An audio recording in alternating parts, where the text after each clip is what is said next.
I turn to? Who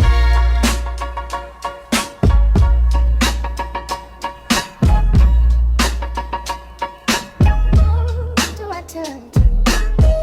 Walk back in with a duffel bag, one key, one bus card, one last tag. Mama moved, phone dead, rent due. I know the block, but the block don't know you. Paperwork thick like a brick wall. Every form say sign here, I stall. Online page keep asking me to prove what I spent years trying to get loose. First day home, I don't sleep much. Window half open, hearing loose cuffs. My hands still shake when the door latch clicks. Still count steps like a cell block shift. I tell myself breathe, keep pace, but the same old alley got a new face. And everybody say keep your head up, like clean is easy when the whole world fed up. 72 hours, that's the test. Keep my feet on the floor, keep calm in my chest. 72 hours, don't let me slip. I need a steady hand and somebody to pick up. Who do I turn to? Who do I turn to? First 3 days, I need something true. Who do I turn to? Who do I turn to? Oh, I'm a returning neighbor too. Who do I turn to? We are conditioned to expect a very specific narrative when someone gets out of prison. The heavy iron gates swing open, the sun is shining, and years of hardship supposedly dissolve into immediate relief. But when Mike returned home to Philadelphia after 15 years, there was no joyful cinematic montage. He suffered a severe emotional breakdown, paralyzed by anxiety and crying uncontrollably as the pressure of the outside world came crashing down. Society expects returning citizens to seamlessly step back into their roles as employees and fathers. We ignore the reality that they are carrying invisible, heavy psychological wounds through those gates. The carceral adaptation paradox explains why. Years of imprisonment act as a form of intense, specialized training. It shapes a person to fit the geometry of a cage, creating an internal architecture that does not easily unfold in a borderless world. High recidivism rates and failed reentries aren't necessarily a failure of the individual to adjust. Often, they are proof of the carceral system's success in rewiring the human brain. To understand why the brain modifies itself, we have to look at the extreme environmental baseline of prison. Psychiatrist Dr. Craig Haney calls this the deprivation model. It is a system that operates by stripping away autonomy, sensory stimulation, and social connection. In solitary housing, this deprivation is absolute. An individual spends 23 hours a day in a concrete cell the size of a parking space, with no environmental variation or human contact. In densely packed dormitories, the stress is different, but equally intense. There is a total lack of privacy, constant noise, and the perpetual threat of routine violence. This concentration of negative stimuli acts as a psychopathological accelerator. It forces the nervous system into a state where the brain is forced to alter its defensive architecture. Inside this environment, men develop divergent masculinity. This is a survival mechanism that requires the suppression of all emotional vulnerability. The rules are simple. Showing fear or sadness makes an individual a target. Trusting others invites exploitation. To stay safe, individuals compress their emotional range. Their feelings are systematically clamped down until they can witness violence and trauma without displaying any outward reaction. Over a span of years, these survival tactics solidify into Post-Incarceration Syndrome, or PICS. It is a discrete subtype of PTSD, defined by social sensory disorientation and extreme alienation.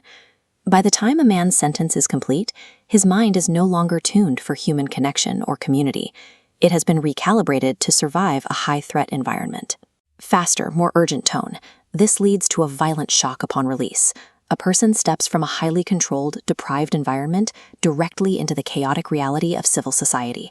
Simple civilian environments trigger acute sensory overload. Navigating a crowded street or taking public transit becomes a barrage of unpredictable stimuli. The hypervigilance that once kept a man alive inside a cell now manifests as a paralyzing panic attack faced with a dense crowd. This emotional numbing also prevents returning fathers from forming necessary bonds with their children and partners. The armor they built in prison blocks the vulnerability required for love. Some men deploy the ultimate prison defense mechanism, total isolation. They barricade themselves in their bedrooms, avoiding their families to mimic the controlled safety of solitary confinement. It is a tragic irony. The behavioral traits guaranteeing survival on the inside are the same ones destroying his life on the outside. Many men try to push through this trauma using John Henryism, a relentless, active effort to meet societal expectations of being a provider, despite immense psychological stress. But this internal struggle eventually hits a wall of systemic barriers. Housing discrimination, employment stigma, and a lack of mental health care create a world that remains hostile to their presence. At this intersection of internal emotional burnout and external systemic rejection, psychological resilience breaks. Under this overwhelming pressure, some engage in self-sabotage. They choose the predictable, structured safety of a prison cell over the chaotic hostility of a society that refuses to let them in. A bus ticket and a job application are useless if we ignore the invisible wounds of PICS. Until we address the trauma of carceral survival, true freedom will remain a myth.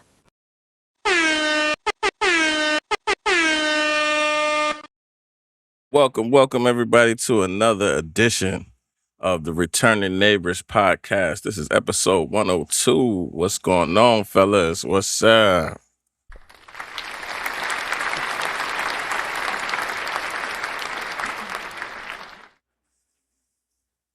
How y'all feeling this morning, fellas? Good. I'm great. How y'all feeling? I feel good, man. A blessing to be here among the living, bro. Out, Yes, sir. you know. I can't hear Rick and Neil now. Can you hear me now?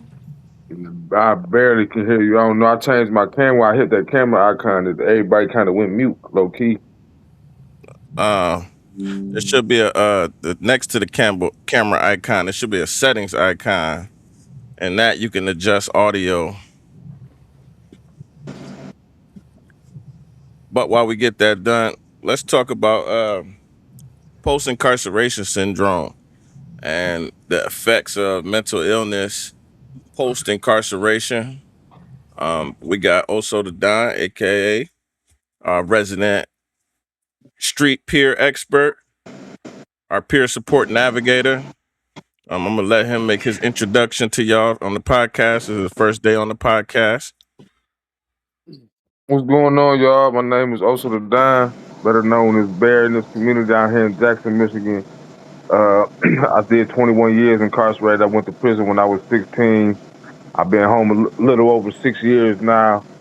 And I've just been helping, the formerly incarcerated individuals that return to my community with trying to get vital documents, trying to get, registered to vote, just giving them all the information that they need, all the resources that they need, all the ones that I can provide to try to help an individual with a softer landing when they come home from incarceration. So, My guy, appreciate you.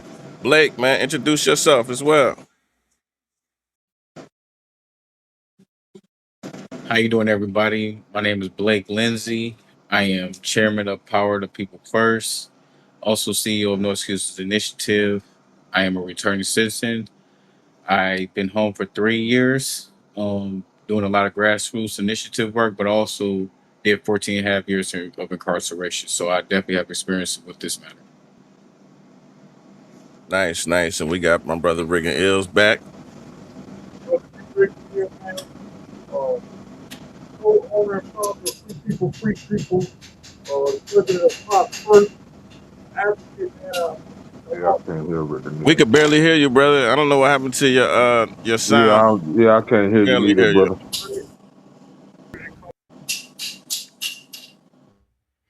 Can y'all hear me now? Yes, now we can hear you. Okay. Should I repeat what I just said?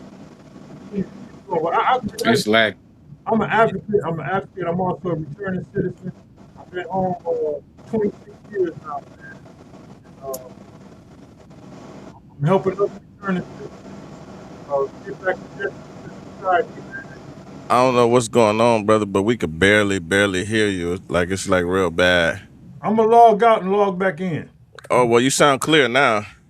So maybe it's the closeness to your device. Maybe you just got to stay closer to the device. I'm right up on top of my desktop. I'm on top Okay. of the desktop.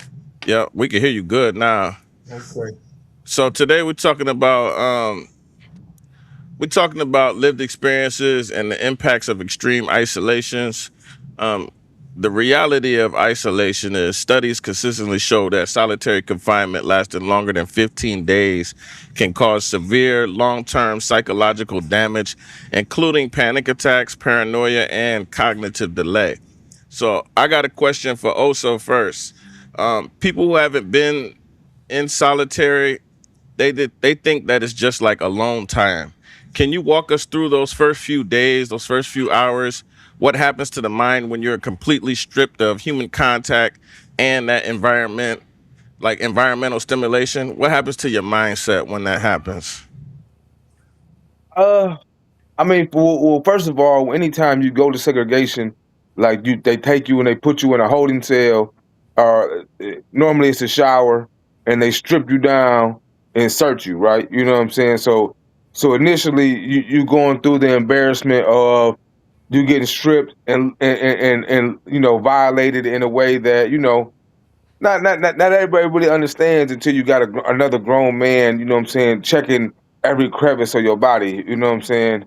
When that on it by itself is enough to drive you to not want to be in segregation, you know what I'm saying? Yeah, But definitely. so you got that, and depending on what day it is, because you're only getting 3 showers a week, you know what I'm saying? And you know that you're not going to be talking to anybody. You isolated. You can't call your family.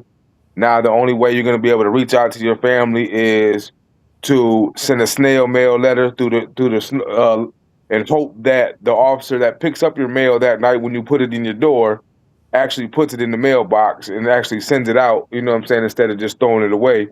But you have no way to reach out. So for me, anytime that I went to segregation, the first thing I thought about was my family and making sure I let them know that, hey, I'm okay. You know what I'm saying? I am in segregation, but I am physically, okay as best I can be. And then so for me, I would just try to get into a routine of I would sleep during the day when 95% of the population is up. So I could avoid them. I could avoid hearing that throughout the day, throughout the cells, hearing the noise on the rock and the yelling and all that. So I would try to avoid that. And then throughout the night, I would stay up and I would have as wild as it sounds, as had some peace. You know what I'm saying in there. And I tell everybody this. I mean, it's in my poetry. It's in my them 4.5 steps and then turning. You know what I'm saying? 4.5 steps and turning, and you're like, okay, if you ain't ever seen that, you go to a zoo. You ever seen that lion in that cage and when he's just going back and forth and back and forth, he's just pacing because he wants to get out. Yeah. That was me. You know what I'm saying? And that's essentially how I I did it. Right? I just would pace, and I would think, and I would just tell myself that I'm better than my circumstances. You know what I'm saying? I would have to Hmm. tell myself that every day, like, hey, I'm better than my circumstances. Yeah, I messed up. I made a mistake. I'm here now, but I'm better than my circumstances, and I can't let this defeat me. You know what I'm saying? And so like, what kept me going was like, I know this sounds crazy and it sounds prideful, and maybe it is, but like the fact that I'm not gonna let you break me. You know what I'm saying? Even though you got me in these situations where I've seen greater men fall and greater men break. You know what I'm saying? Like I'm not gonna let you break me. I would die before you break me. You know what I'm saying? Before I let my mother see me like really affected and really going through like I you know what I'm saying, I would die. So that's what drove me to. But also in there, I believe that my isolation led to my elevation, right? So I isolated even further in isolation. I didn't come to the door and try to talk to my neighbors. I didn't try to yell through the door, try to talk to the guy across the hall. I covered my window and I stayed to myself. You know what I'm saying? And I stayed. with myself for a long time. And a lot of people can't do that. But at that time, that's how I comforted myself because I didn't know nobody else. And that was my whole thing. Like I don't know nobody in prison. I'm 16 years old. I went to HOL on my 17th birthday. Like literally went Right. to HOL on my 17th birthday. So like I'm in segregation. I'm in there, and it's just like I can't let this break me. You know what I'm saying? I it's not fun. It's you start, I immediately started talking to myself. It didn't take 72 hours. It took 3, Yeah. you know. And so you start doing that, you start becoming familiar with yourself. And for me, I just started trying to find a routine so I could make the time pass. Yeah, definitely. Now, you did mention this a little bit, like that mental strategy that you had to survive the whole, like you have to find a way to anchor your mind. And you mentioned that, like, part of your strategy, like you wasn't just going to let them break you. What did you see it do to guys who didn't have a strategy? Why did you know that you had to have that mental strategy? Well, because so the you would you would talk to an individual like through the door in segregation, and then like years later or whenever you would get out and maybe you would see these individuals on the yard, and we're still locked up, but we're not 24 hours a day, and these are two totally completely different people.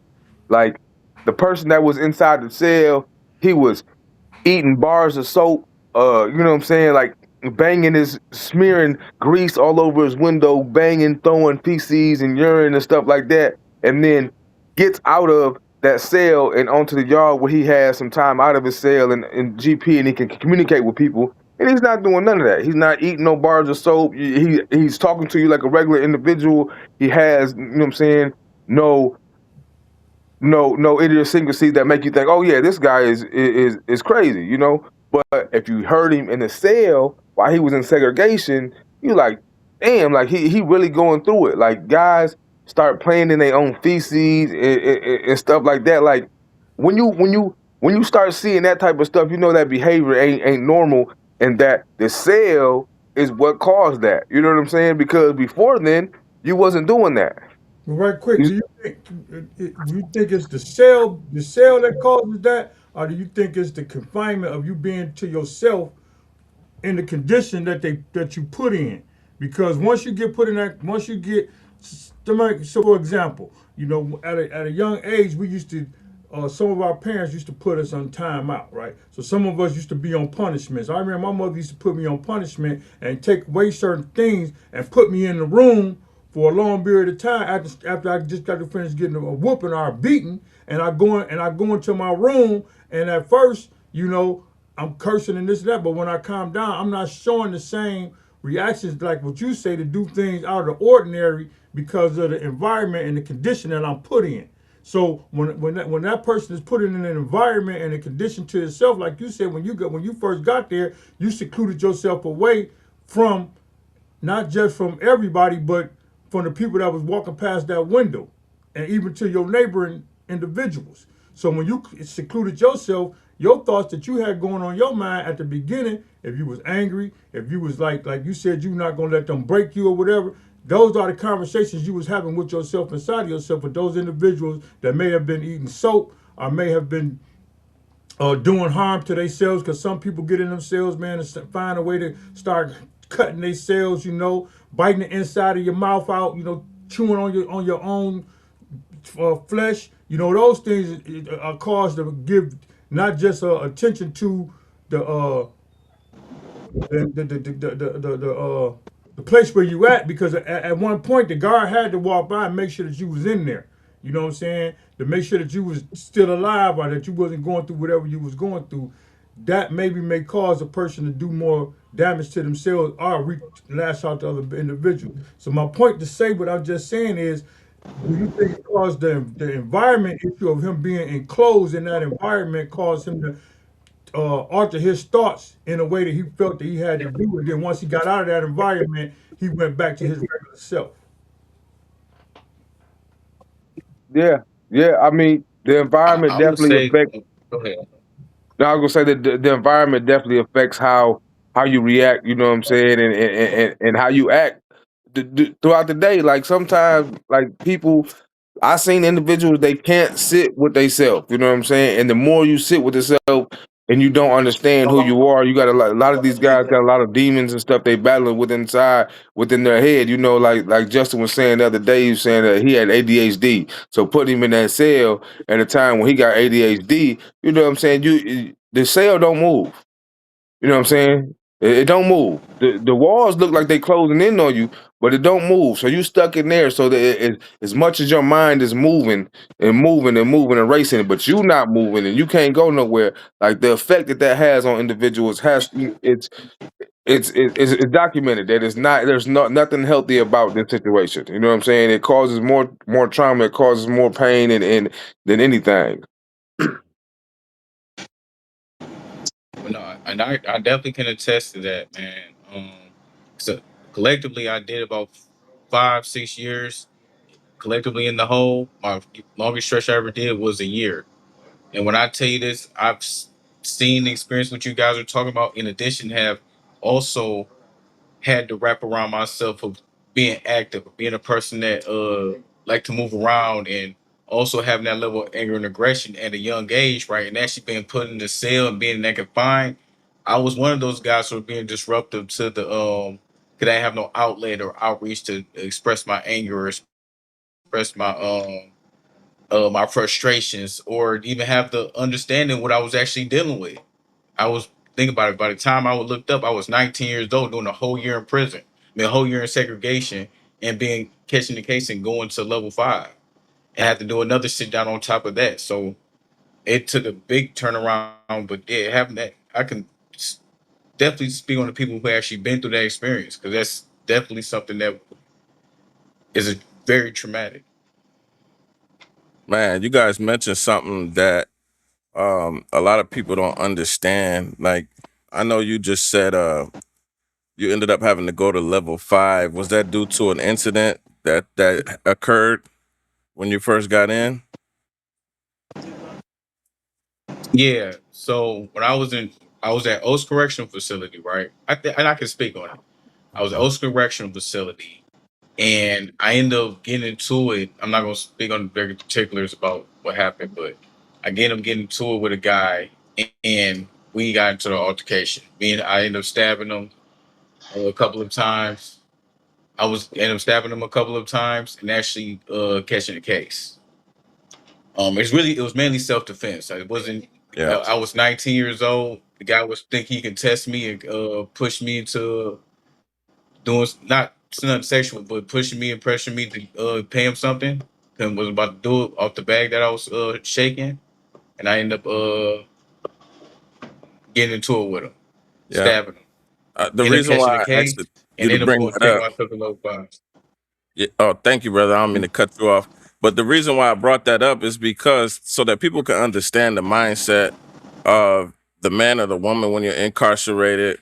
You're in this environment where you have to remain hyper vigilant. You have to be on guard. You have to develop all of these new type of personalities. They may be new to you, or you may develop habits just to survive, right? They become survival mechanisms. Yeah, Um, and, definitely. and that's the reason why I wanted you to mention that, because it kind of leads into my next question. Um, we're all about reentry, and we're talking about this idea of reintegrating back into society. And how hard is it to change your mindset once released from survival mindset to free? Uh, I still ain't changed. I've been home 6 years and some change. I still ain't changed mine Oh, from survival. go ahead. I'm sorry. Yeah. I still ain't changed. I don't know who it's for, but I still ain't I, changed mine. I tell everybody that, like, all the time, like, I don't know if anybody ever seen the Jason Bourne movies, but the first Jason Bourne movie, he was in the cafe with old girl, and he was telling her, like, yeah, I know how big this guy is. I know I can run this fast. I know the exits over here. I know this, that, and the third. Like, where the best place to look for a gun, blah, they speak. Like, and that's how I am. Like, I walk into any situation, I immediately analyze everybody to who is a threat and who isn't a threat. You know what I'm saying? And I continue to do it like I would if I was in the chow hall. I walk in the chow hall, I scan that mug immediately, see who's in here, see if there's anybody, you know what I'm saying? And my people, like, to this day still say, like, man, you gotta get out of survival mode. You gotta get out of, you know what I'm saying, out of that. How do I get out of that? How tiring is that for you to deal with? I mean, it becomes I'm gonna tiring, you know what I'm attest to saying? that. But I've been doing it my whole life, right? So it's just second nature to me. And then until it catches up and it be like, damn, well, okay, maybe there is a lot of extra shit on my plate right now that doesn't need to be there. You know what I'm saying? Because I'm still holding on to the survival mode. You know, but it's it's in me because I went to prison so young, and it's just hard. It's hard to shake it. You know what I'm saying? And then if I s- my I think subconsciously my fear is that if I shake it, why do I want to shake it when that's what helped me survive, you know what I'm saying, through these most gruesome times, these most wretched times that I was facing. Like, I survived that through this. So, like, shit, why else would I, you know what I'm saying? Why would I change it up if that's what helped me survive this whole time? You know what I'm saying? So, like, I battle with myself daily on that. You know what I'm saying? Like, being the guy. I don't want to be the guy that everybody's afraid of, or be the guy that has no problem fighting or resort to violence, right? I don't want to be that guy. You know what I'm saying? I never wanted to be that guy. You know, because of the situation, yes. Do I appear that to be that guy sometimes? Yes. I want to be him. No. You know what I'm saying? But it's just changing the adaptation of what I got going on is hard. You know. Yeah. Yeah, No, definitely. like right quick, I'm gonna iterate on what you're saying, bro. You know, I've been home 26 years, man, and that's one of the things that I can't shake either. You know, is a survival tactic. I'm quite sure it's what everybody that spent over 5 years in prison acquired that survival tactic. So when you walking into a room, you scan that whole room, man. You never sit, and you learn that in prison. You don't never sit your back towards the door. You know what I'm saying? You look for all the exits. You know, so I use it as a mechanism to scan the environment that I'm in. You know what I'm saying? Like you said, when you walk into a room, when you walk into a room, especially we're going to an event where other returning citizens is at, that you may have been locked up with some people. You look around the room to see somebody that you recognize, and that person that you recognize that you know, you want to get eye contact with them so they can see because they doing the same thing. That's how I met Blake. We doing the same thing. We looking around and I Mm-hmm. see that brother. And when I walk That way. in, you know, it's a sin. You got to be on. You got to be before time to get on time. Sometimes I might drive past a place before the event even start just to see if I know somebody there or do I see somebody familiar. And I learned that from prison. So it's not. It ain't nothing bad. It's a survival tactic because you watching everybody. Everybody else is doing what they doing. You know what I'm saying? So you can see if somebody about to get out of pocket and people recognize you because I've been to events where I could tell if a brother just came home because he's doing the same thing I'm doing. All I gotta do is sit there and look around the room and I'm gonna figure out, okay, that's a person just came home from prison because he's not interacting with nobody. Until you get them to interact with, when you get to them interacting, then they open up. But then now it's like you watching his back and you watching he watching your back. And that's how it be. So I don't look at that as something being bad. It's just something that we have learned while we in prison because we don't want nobody walking up behind us. We don't want to be standing. The 6 feet rule was in prison way before the COVID came out. You didn't want people on top of you. If I was on the phone and you was, and it's a line on the phone, the line starts at least 6 feet away from where you at, so another person can't hear my conversation. You know what I'm saying? So we still do that. We still do that to this day. Yeah, for sure. And all of it isn't a bad thing. It's just that when we're talking about coming back into society, we start to realize that some of these traits might not necessarily match all the way for being free in the real world. Like when we inside the joint, we have that lack of trust issues, right? So to keep ourselves safe, Yeah. right? We don't trust anybody and we don't allow people in. And that's good to help us survive in the joint, but that don't always help us survive once we're free, right? We realize we get to some situations where we do have to extend a hand of trust or, all of the prison rules and things that applied in prison, they don't necessarily apply in the joint, in the free world, right? Yeah, and I definitely can attest to that. Absolutely. The survival tactics that I've used in prison, as far as matching people energy, if necessary, who matches my aggression, matches aggression, or when it comes to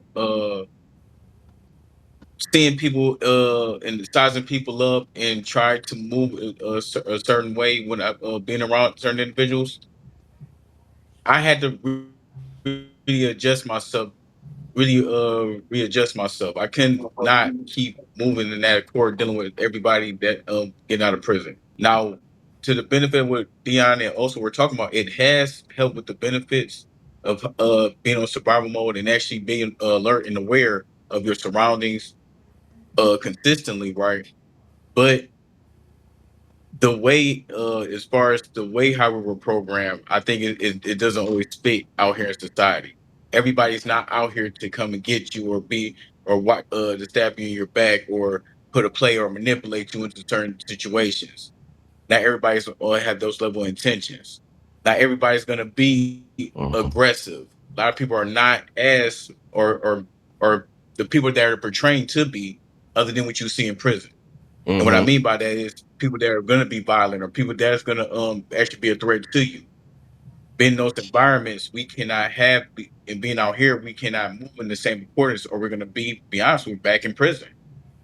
Yeah, that's a fact. I've been out 11 years, and I just recently like stopped sizing people up when like sizing men up that you don't know. You meet a guy for the first time, mentally in your head, you kind of look them over like, how's this guy could be a threat to me, what would happen if he was a threat. I kind of work those situations out in my head almost anytime I interact with another man.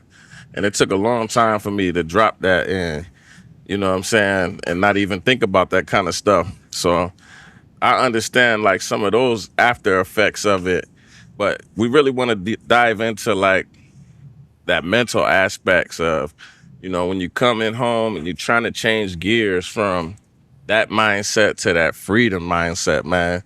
That's something that I think a lot of people struggle with.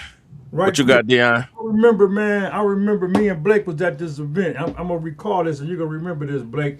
We went to this event, and it was at this place in what they call it's on Grand River, but it was a store, a mall like. So where Farmer Mills was at. So we went upstairs and we was in there. They had, no matter of fact, it was at that wholesale food place. Remember when we went there? But anyway, they had an event there, and it was two security guards there, right? And the two security guards that were securing the location, the two security guards that was securing the location back in the day, Blake had beef with this guy.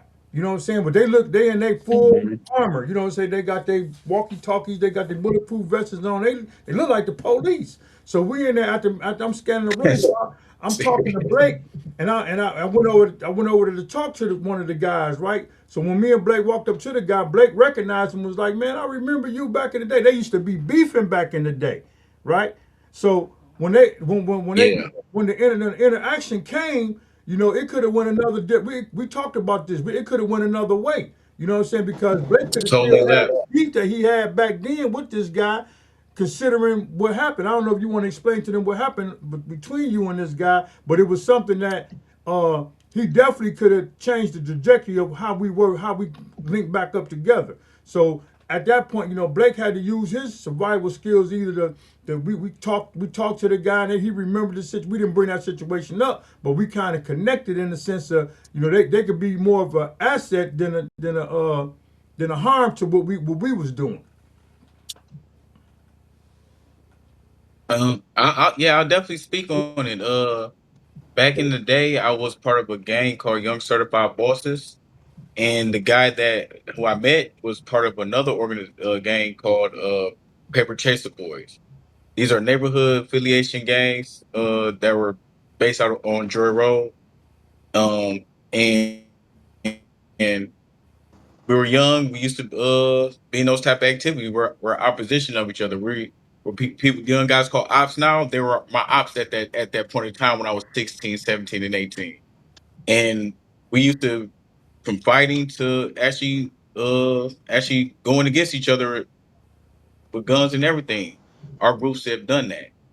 Now, when we met each other at the event, and it was that fundraising event where we were speaking about uh fundraising for businesses and how we would make this connections, right? So when we met up with each other, we met up each other, we seen who we are, I figure out who he was. But I also used the tactics that I learned in prison to de-escalate situations and also to, you know, not having that further escalate. But also I'm kind of glad that we both matured, that we didn't look at it from like we were just all young and we could have done a different route, because at that time he also been in prison. He did about 6-7 years, and he grew up in that aspect. So we actually came to a mutual understanding. Yeah. I It just was brought kind of a good thing because it could have went totally left, like you said. I brought that scenario up because a lot of times, when we in prison and for ones that's coming home, they may run across somebody that they had beef with back in the day, or even something might happen in prison. Some of that stuff you got to leave in prison. Like I noticed, when people come home, if they had a situation with a person that's in prison and both individuals get out, some of that stuff you just got to leave where it was at, leave it in prison. Because if we bring it back out here, it's just like it's going to be a returning cycle. You know what I'm saying? I can escalate to something worse. Just like with certain organizations, a lot of people don't want to join certain organizations because of their affiliation with other individuals that may be in that organization. They feel that it ain't gonna work because so and so is part of this organization. We have that going on right now. Yeah, yeah. All of that just becomes factors that get in the way of people, man, for they change. And I've been through that same situation, man. When I first came home, I had ran into a guy who snitched on me, right? And not only did he snitch on me, but he stole a bunch of stuff once I was incarcerated. And I remember I was just mad, man, and I was just coming home, so I was still on parole. And the dude, he sent me a message, man, on Facebook, and he basically screenshotted my parole officer with her phone number, and he basically said, like, man, if you want to stay free, I suggest you stay with that change your life pattern and not mess with me because I'm gonna send you back. We'll be back. You know what I'm saying? And I remember being so angry and so upset, and I wanted to revert back to what we used to do in the joint. But I had to sit down and take an honest look at what he was saying.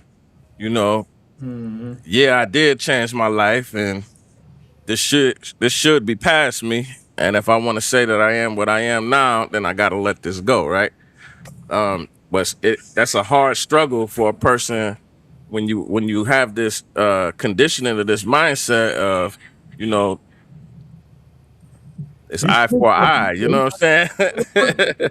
I know. Hey, I know exactly how that feel. You know what I'm saying? So yeah. No, exactly. And I think about it from this aspect too. How can it's going to be a consistent struggle when that's been your reality for people 20 plus years?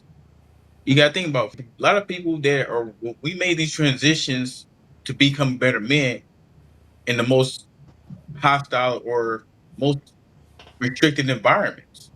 We became transformed men in the most restrictive environments. Before then, we were in the streets.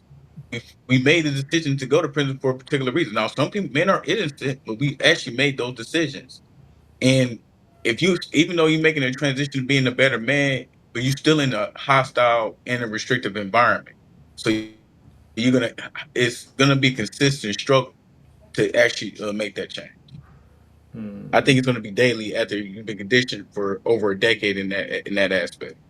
Yeah, I know earlier. I know before we was having this conversation, before we got to this right here.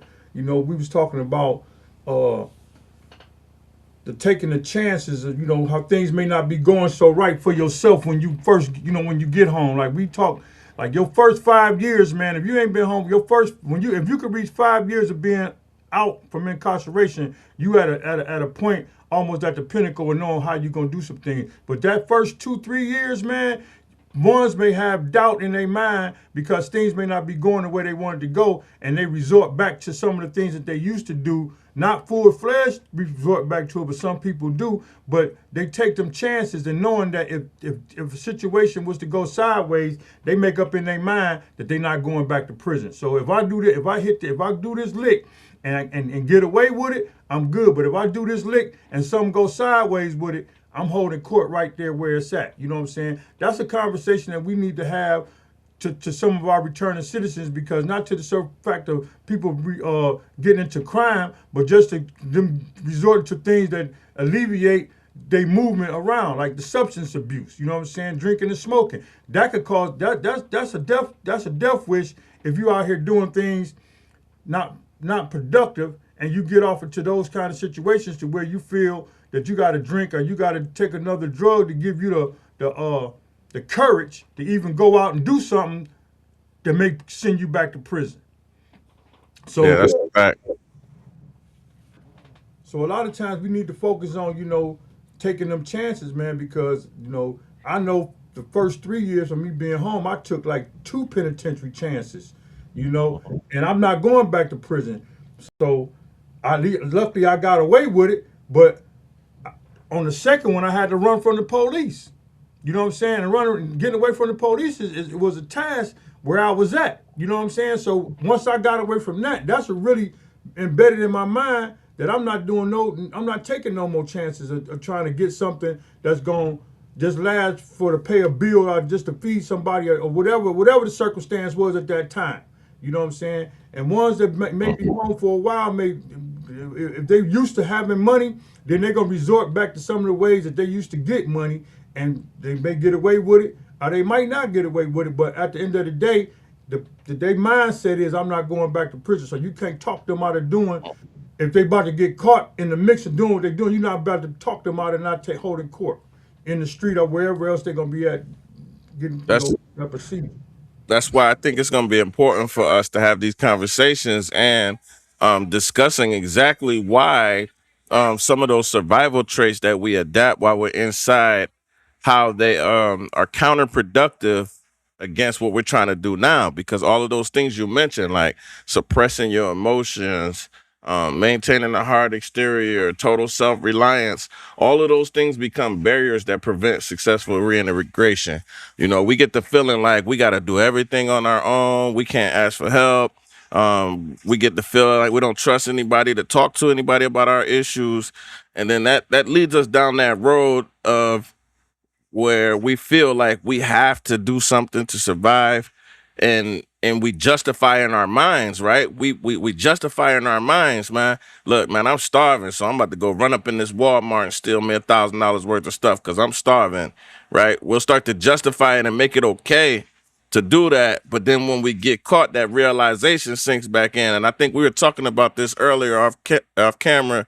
Also, with that mindset of like, I'm not going back to the joint. Once you realize, like, after you made this decision of, this is my only option. If this don't work, then it's death, basically. That's one person making that conscious decision within their mind that this is the only way that I have, and if this don't work out, then I'd rather not exist, because I know going back to the joint and I know what that does to my mind.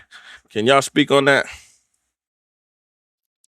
Yeah, just just the thought of going back, right? Just even being in the cell, and I say this humbly, like I did 21 straight years, went at 16, and it affected me, but I came out, right? I walked out of that thing. So like I'm like, I take it, I say it humbly, but like I did that. You know what I'm saying? Like I pat myself on the back, and I big myself up every day because I was able to make it out. And like I said, I seen lesser or greater men not make it out. You know what I'm saying? And not come out with the full grasp of who they are, the full grasp of reality. You know what I'm saying? And so I'm thankful and I'm blessed every day that I was able to do that. Now, does that mean that I don't have my own idiosyncrasies? You know what I'm saying? And my own little things that happened because of prison? Hell yeah, I got them, man. You know what I'm saying? Like you were just talking about, how you get to dependent on yourself. You know what I'm saying? And And I am that to a T. I don't ask nobody for I don't ask nobody for nothing. You know what I'm saying? Mm-hmm. And but that comes from prison, and being in prison, like I never wanted to feel like a burden. So I would never ask nobody for anything. You know what I'm saying? Luckily, my mama took care of me. I love my mother to death. She was there the whole time. I never had to ask her for nothing. She just sent it. You know. Mm-hmm. But when you in there and you just relying on yourself, and then you come home, and then you can't really rely on yourself, especially in my situation, because I didn't know nothing, bro. I didn't know. I knew I wanted to get a job, but I didn't know how to. I didn't know how to do a resume. I don't even know how to use the computer. You know what I'm saying? So I went to Michigan Works and try to figure that out. But the amount of, I ain't gonna say anxiety because I don't really like the word anxiety, but the amount of embarrassment that Mm-hmm. I faced as I told the lady, like, hey, listen, can you help me? I don't really know what I'm doing, you know what I'm saying? And she dismissed me like, oh yeah, just pick a font and then just fill it in the blanks. I said, ma'am, listen, I don't even know what a font is. I don't know how to choose the font. You know what I'm saying? I don't know how to just choose a font and then fill it in. I don't know the first thing. And like she was continuously not understanding it, you know what I'm saying? And which it made me okay, want to withdraw. I don't even want to do this now because now I'm getting embarrassed on top of you not understanding what I need you to understand because I'm not understanding what's going on. So it just made the whole situation like extremely difficult for me and make me not want to do that type of stuff, right? So like I had to figure out how to use my phone and like fill out applications on the phone and all that. And I'm more of like even right now, like I don't write my raps in a phone. I Mm-hmm. write it down on a piece of paper with a pen. You know what I'm saying? So like, what happened to like applications where you can just write it out? You know what I'm saying? Like, why do I? And so all that type of stuff like only heightens the anxiety and the type of the type of pressure that you have on you when you come at home because yeah you just realize that your survival mode and all these cutting people off and being independent like helped you get through what you just went through, but then you don't realize like damn, okay, I'm not in that situation no more and I do need help, and it's okay for these individuals to help me. A lot of people are here for that reason, just to help you, you know what I'm saying, and they Yep. get paid to help you, but you you you you can't adjust to it, you know what I'm saying, because like you said, you think everybody is against you. You feel like, like everybody that was somebody that I needed help with, you know what I'm saying, as far as like a CO was concerned or a counselor, or I never felt like they had my best intentions at heart. You know what I'm saying? So like if all these people that's supposed to be like the people that I look to for help, I don't feel like they have my best intentions at heart. You know what I'm saying? When I come home, that mentality is still there. So I'm going to a place, a business where they're supposed to be helping me, but I don't feel comfortable enough with asking them to help me, even though they're supposed to be helping me anyway. You see what I'm saying? Like it messes with you. It messes with you a lot. And then some guys will get discouraged in that situation, like I did in that situation. I got discouraged and I left. I said, okay, I'll find another way to do it. You know what I'm saying? Because me, I'm a resourceful guy. Like I don't give up. But so, okay, this didn't work. I tried a different way. You know what I'm saying? And a lot of times people, we lose that when we come home. You know what I'm saying? Oh yeah, if this don't work, I tried a different way. Oh no, if this don't work, then that's just it. You know what I'm saying? And that's how they fall into that mode. Well shit, oh, this was supposed to work and it didn't work, and now okay, now I'm back to nothing. So now I gotta, possibly commit another crime to, you know what I'm saying, get what I need because this shit didn't work. You know what I'm saying? And guys get discouraged by that. A lot of times, a lot of people are misinformed about a returning citizen as well, man. So if a person, sometimes you have to enter the gate with letting people know, just tell them. Sometimes you got to start out with your situation. I just came home after doing 21 years in prison. I'm trying to focus on getting a job, man. I know, sir, I know you may not understand because you may be misinformed about. They don't know how you did your time in prison. You know what I'm saying? For them to say, some people may think that, just because you've been in prison, you learn how to read, you learn how to write, you know how to conduct yourself in an interview. You never been on an interview. You know what I'm saying? Mm-hmm. The only interview you done been on is a parole hearing where you had to, sit there, listen to what they had to say, and then they had to ask you, did you have something that you wanted to say? And whatever you said was for to convince them that you wanted to get out. So that's the same instance in getting talking to people that may be misinformed about your incarceration. If you let them know that, then they can say, "Oh, you ain't been out here in 20 years, so yeah, let me walk you through this. I need a step by, and you sometimes you got to be arrogant, you got to be straight. I need a step by step on this, because if you don't say the step by step, that's when she's gonna say, well, just push that button right there and read the rest of it. It's gonna walk you through, but that ain't enough. It's there, but we got to get used to stepping outside of ourselves and that mindset in order for us to get to that point to ask. Because I know with me, I was shut down every time I get into the child support office. And as soon as the lady get to talking, immediately in my mind, I'm like, she trying to disrespect me. You know what I'm saying? And everything is turns off. I don't hear nothing she says after that. And I end up just walking out and I don't end up getting nothing done.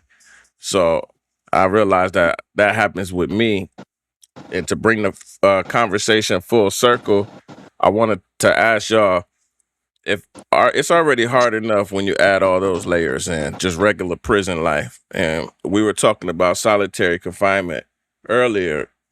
You know, I want to know, how did that isolation affect your mental health in the long term?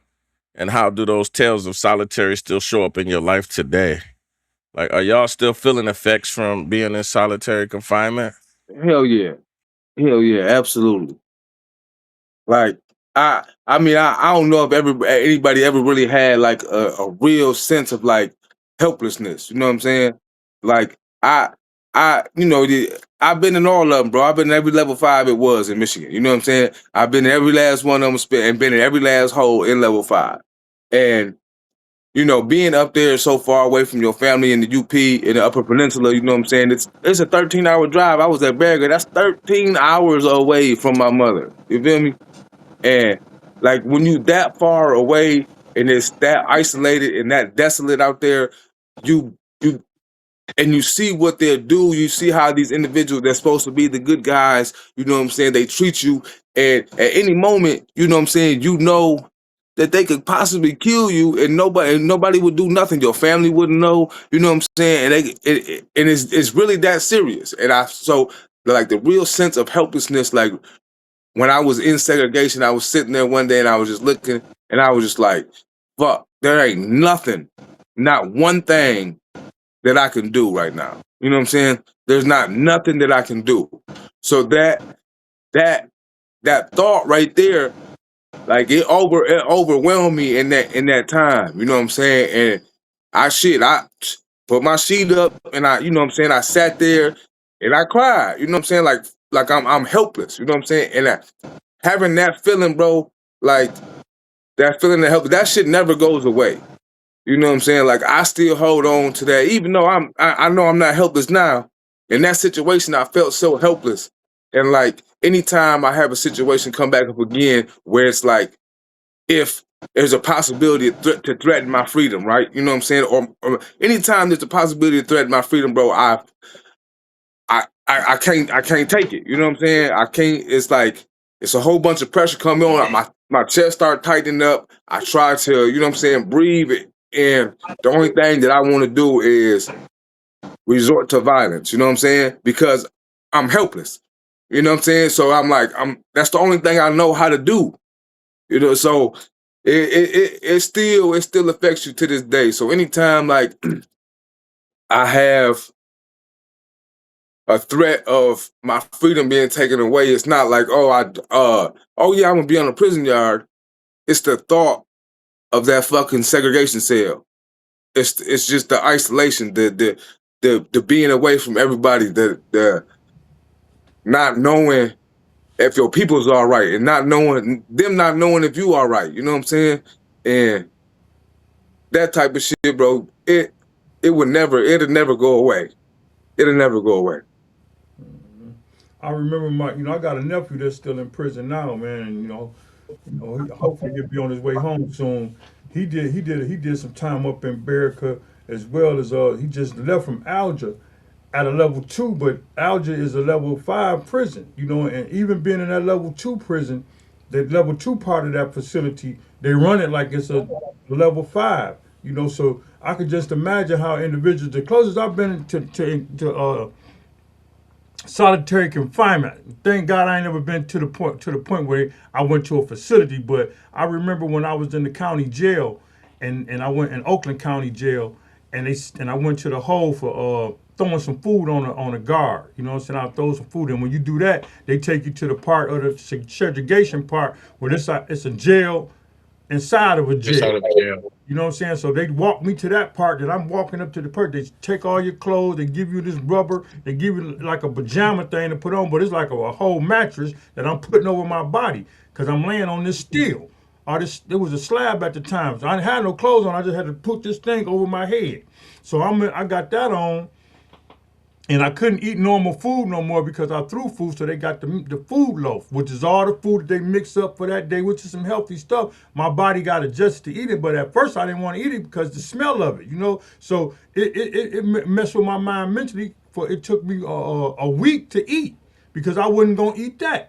You know what I'm saying? Thank God that I had some brother mans in there that would bring me some bread, or bring me an orange juice, or bring me an apple, or bring me something that's nourishing that I could eat. But the mental state of being confined like that, and I had to stay there for 3 months. That was only 90 days, which seemed like forever. You know what I'm saying? So that kind of, made my mental kind of different of how I conducted myself with other individuals as well as the police. You know what I'm saying? I learned right then and there that sometimes when you in solitary and you can build a certain kind of relationship with the police because that's what they really want you to. They really want you to bow down. That's what they really want. They really want you to bow down. So if you can meet them where they at, yes sir, no sir, may I have this, may I have that, because that's what they want. So you got to play into what they want. And a lot of times when going to the hole, people don't play into what the correction officer want. They do more rebellious stuff than they would do things to kind of connect with that individual. And like the brother also said, man, but when you go way far up the peninsula, the further up the peninsula you get, they can give a damn about a nigga. I'm just gonna say it like that. Or they can give a damn about somebody that's in prison, or inmate. Cause Yeah. that's what you are. You're not. They're not your friend. They not did this. That. You're a convicted felon. Whatever you did, no matter how minor it might have been to get you in prison, and you might be in a hole just for, like the brother Blake said, for just defending yourself over something else. But they gonna treat you like you in a hole because you did this or you did that, and the mental state behind that can build up a part of your brain that you jump to the defense on every issue when it comes down to dealing with those different individuals. Yes, sir. Yes, You sir. can't. So I just want to touch on the relationship So with the police, and how you become isolated, right? Because these are the only individuals these are your legs, these are your hands, these are, you know what I'm saying. The police, when you're in segregation, the CO you need them for everything. In order for them to do anything, for you to have anything, they need to do it for you. You know what I'm saying? They need to pick up your mail, they need to pass out your mail, they need to pass you your food, and they take you to the shower. If you need something to write a letter or anything like that, they have to do it for you. You know what I'm saying? So the moment you start doing things that they don't like and they don't want to get to that shit, you know what I'm saying? You can't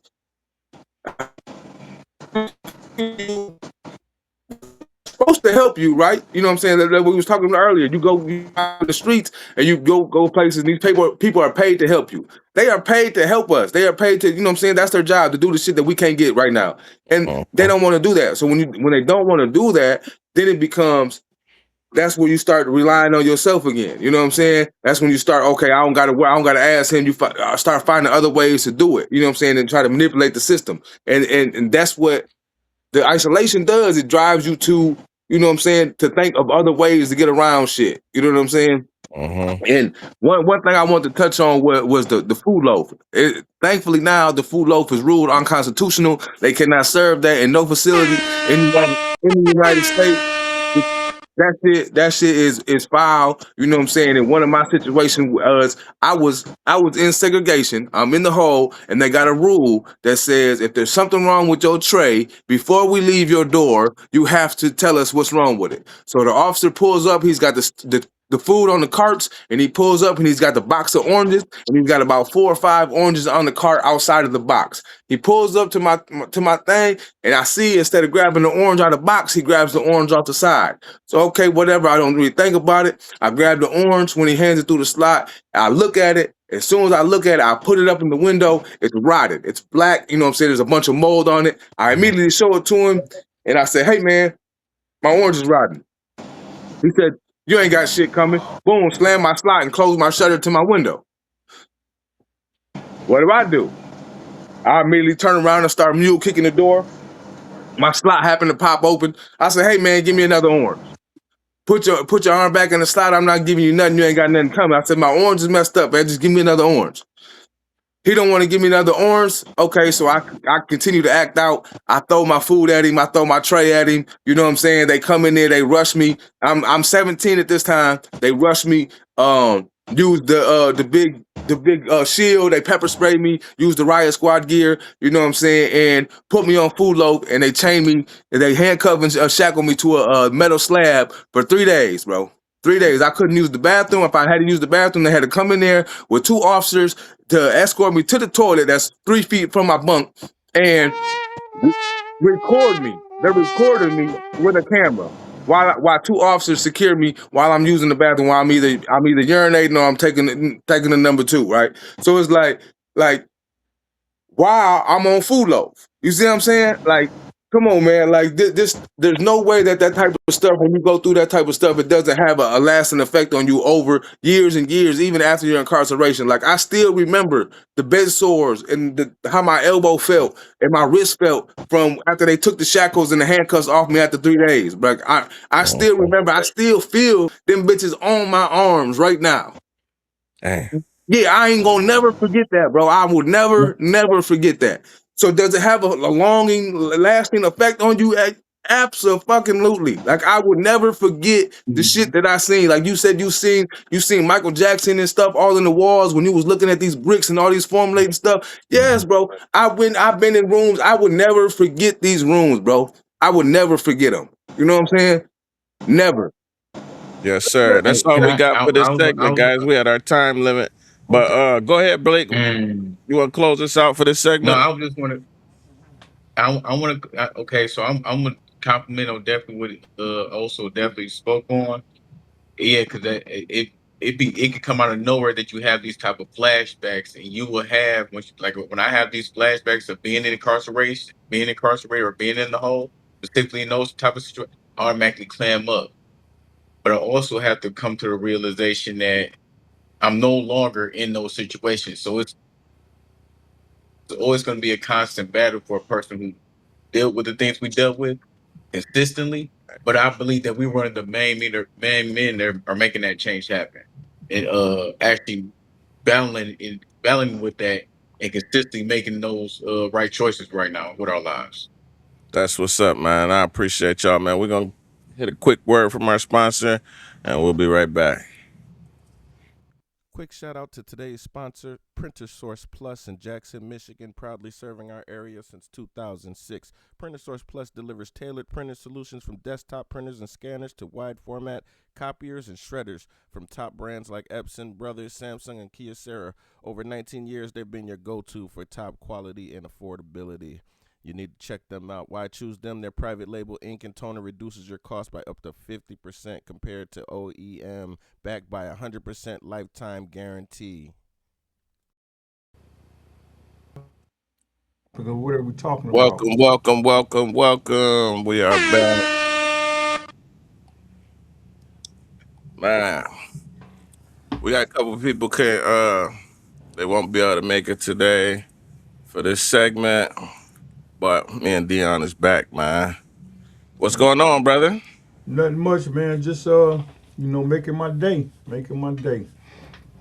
I was reading some of the comments, man. The individuals that was commenting on this, and the brother Timothy Milton, man, he said he just been out for 5 years. He just been home for 5 years. But like I said, that's the turning point. If you've been out for 5 years, you kind of got yourself established, or you should have yourself established, or you know exactly where you at in your life after coming home from prison after 5 years? Yeah.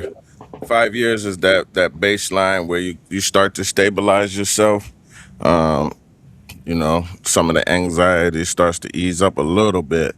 I mean, like we heard earlier, a lot of things stick with you forever. You don't never forget memories, some of the trauma, some of the habits, maybe even.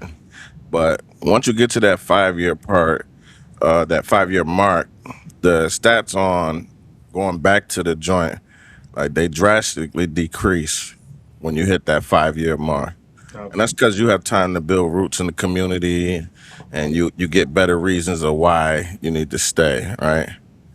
Uh, Drew says you can't live in trauma, otherwise they win. The only way to prove them wrong is to show them that you were better than that. Prove it yourself. The trauma turns into fuel. Yes, yes, that is true. But sometimes, like the trauma, people can't escape the trauma because it was so severe during their times in incarceration. You know, there's so much that can happen to a person while you're inside, right? And everybody's walk through prison is different. Everybody don't experience the same thing. Um, so for some people, they can go through different traumatic experiences that end up scarring them, for life. And especially when we're talking about dealing with long periods of time inside solitary confinement. Um, like I met a young man who did 12 years straight in solitary. Another guy, 17 years straight in solitary confinement. Another one, 24 years inside of solitary confinement. And that's like consecutive years. So when you do a lot of time like that inside of the environment like that, small little cell, you only get about 6 steps back and forth in one direction. They can withhold your water, withhold your food. You get no communication with the outside world. That does a lot on your mental health, especially. And then besides that, even if you never experienced going into solitary confinement, just spending a lot of time in prison, you get conditioned to the the survival tactics. You learn this mindset of survival, right? That it's hard to shake when you get out in the streets. And that's what everybody says. Like, it's hard to shake um, just the attitude, the holding things inside, not showing my feelings, no emotions, because those things were weak in prison. If you showed emotions, if you, openly expressed your feelings, that was seen as a sign of a weakness, and it was something that we would use to take advantage of you. So if you spend a lot of time in prison, you get conditioned to not speaking out, not telling anybody your feelings, your thoughts, your fears, none of that. So you keep it inside. And we see that's something that a lot of men do, which leads us down the road to mental health problems, right? Because we have that fear.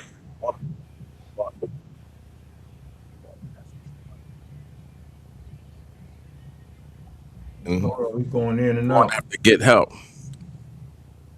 Yes, You sir. said I'm going in and out? Yeah, you was for a minute. Okay. It's Hopefully better. we back right. Yeah, you better.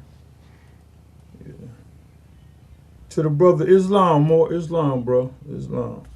So yeah, man, I know that one thing about individuals that may have never been to prison, that may have known somebody that's in prison, a relative or some of that nature, a friend, a family member, you know, uh, COVID really showed a lot of people what solidarity is.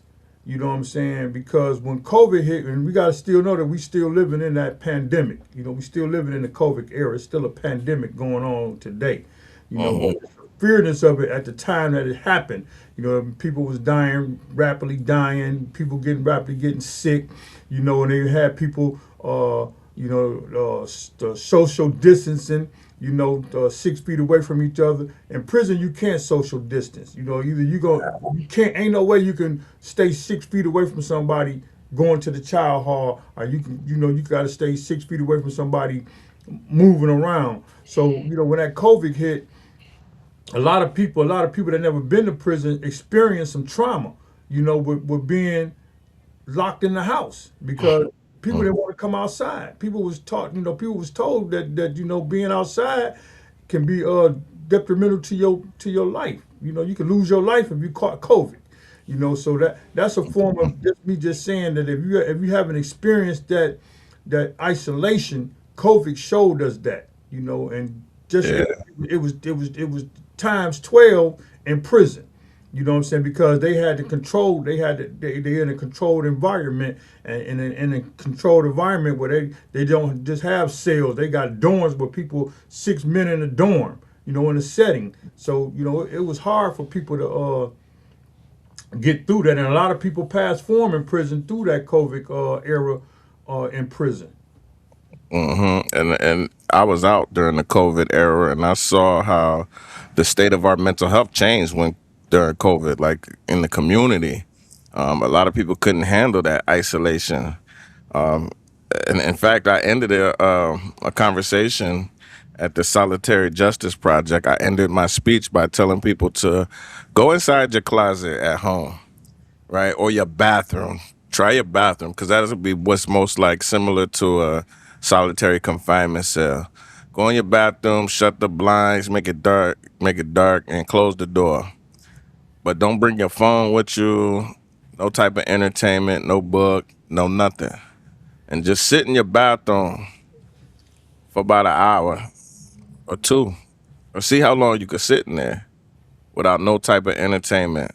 You won't really have no mirror, no nothing, no window to look out at, just the four walls, and see how long you comfortable in that type of situation, right? Before you be really ready to jump out, you know, or your body ready to just run up out of that room. It's because people naturally ain't made to be isolated and to be alone for long periods of time. That's just like if you put if they got dog kennels out here, man. If you put a dog in a kennel and just keep him in that particular space that he can only go so far, you know what I'm saying? If it has effect on an animal to the point to where that dog is trying to get out of there, the dog's mental is going, Mm. sideways as well. So just imagine how much uh, damage it's doing to a human.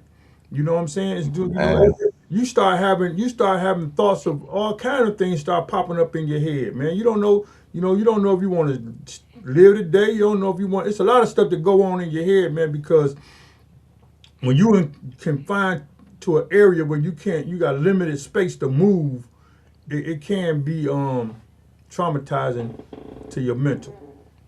yeah, I still have nightmares and flashbacks. That's what Tim said. I do too, brother. I do too. I used to have I don't know if y'all did, but I remember when I was free, when I was actually when I was incarcerated, I would have nightmares that I was free.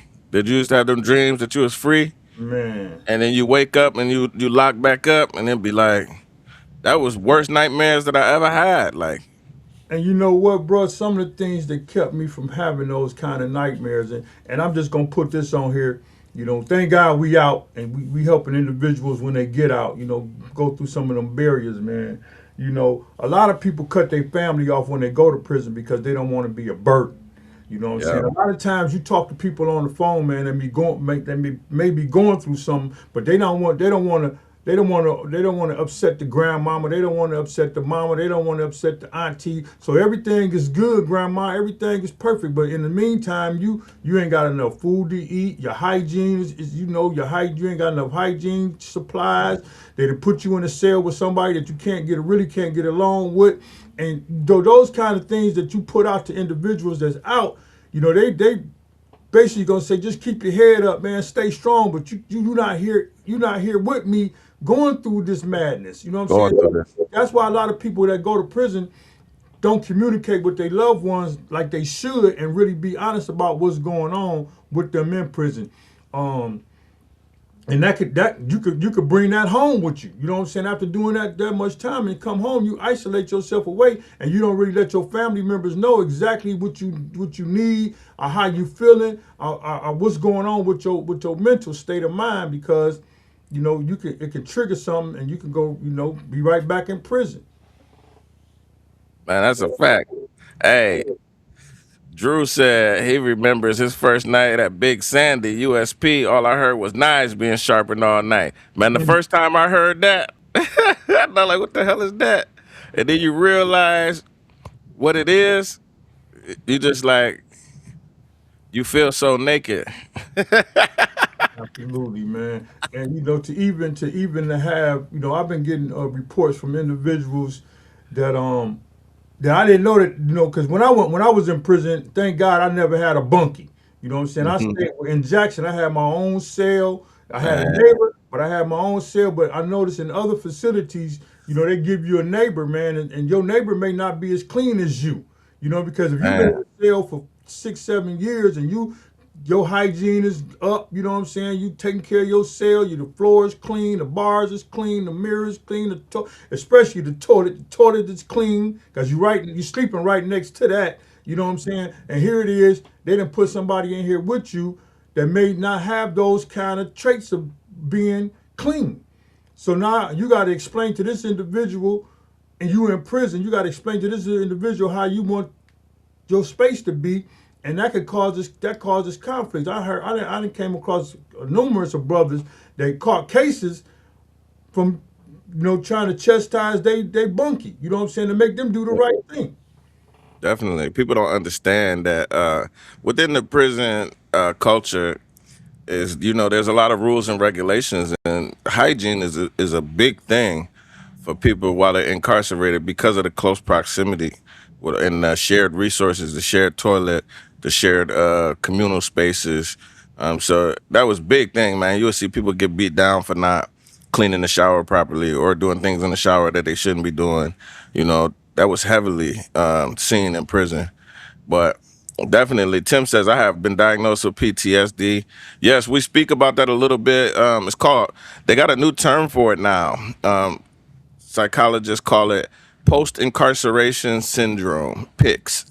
Mm-hmm. And Post-Incarceration Syndrome basically is like PTSD, but specifically tailored for people that have been incarcerated, because um, it's those nightmares, those flashbacks, all of those things that are associated with you being incarcerated. Psychologists are now starting to understand this now, and they're starting to find better ways to treat this. Um, but it starts with us having these type of conversations like what we having now, because people don't even realize this when they talk about someone returning from prison or jail, right? We just think, oh, our family member's home, let's time to turn up, let's have a party, we missed them so much, and then we on them about getting back out here and getting a job and things like that. But we don't never really take the time to have a real check-in with them. Like we spoke about last episode, that we need to have like briefings when we come home. Our families need, and our friends, right? They need to bring us home into an environment where we can communicate with them and they can communicate with us, right?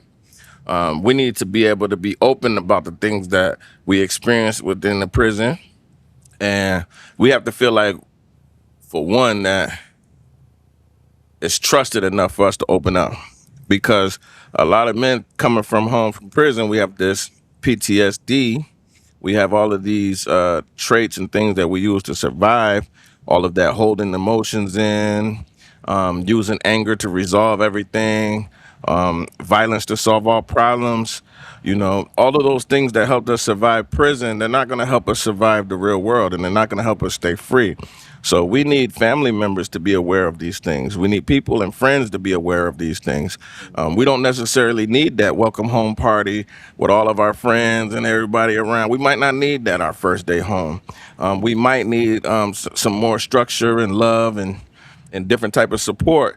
But it takes for us to have these conversations, and men and women that are coming home to actually speak out, speak up, tell their truths, And then through making the public aware, we can change some laws because we see policies are being changed right now.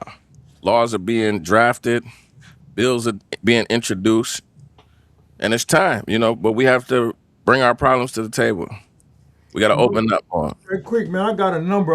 If you can allow me to put, I got a Mhm. number that I can put in the chat, man. If anybody want to call in and speak about their experience, I want to comment on one of the topics that we talking about. We're going to add it on the screen now.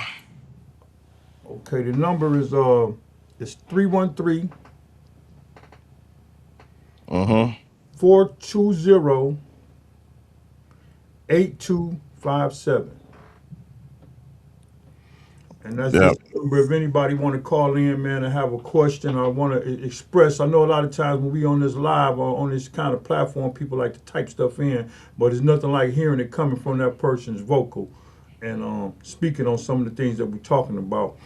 And as being a returning citizen, man, and the returning neighbors. This is widespread. This is not just here. We're in Michigan, where I'm located at. We going across the country with this here, man, to help individuals get make a good transition back into society. Mm-hmm. A Yeah, lot so if of you want to call into the show, man, just dial a number right here. It's on the screen at the bottom, and we can get you on here. I think we're supposed to have a brother calling from inside the joint shortly, yeah. shortly. So, Hopefully, everything is good and he can still come in and tap in with us today. So just like what we was talking about, bro, this returning neighbors is. I'm glad you came up with the concept, man. There's other organizations already out here doing some of the work. But the more people that's doing the work, the better. You know what I'm saying? The more people that's doing the work, the better. The more people that's getting involved with our returning citizens is better because at one point in time, man, a returning citizen couldn't talk to another felon. You know what I'm saying? Yeah, You couldn't even be in a proximity of another felon. You know what I'm saying? Or somebody that's been in prison. I'm glad they changed that kind of aspect of that we need to help one another out, and that's what we do. yeah, ain't that crazy? And I remember when it first started to change, and I started to get calls from parole officers. I had my old parole officer, Denise Wellhughes, and she called me one day and she was like, "Hey, I got a guy that just came home from the joint, man. I want to know if you could talk to him for me." And I was like, "What?" Because I wasn't aware that the rule had changed. So I'm like, "Dang, she want me to talk to another." You know what I'm saying? I'm like, "Didn't he just come home from the joint?" And Like, I you want him never to talk to understood. me? I never understood why they even implemented something like that because, you know, every family has somebody that's been to prison. If I just got out of prison, I know 5 people in my family right now that I couldn't be around back then that I can be around now. And, Wasn't that and, crazy? the, and the whole conversation with talking to them was, man, look, I'm gonna show you how to get a job. They weren't trying to show me no illegal activity to stay out, to be out or to Yeah, go back. That everything was positive.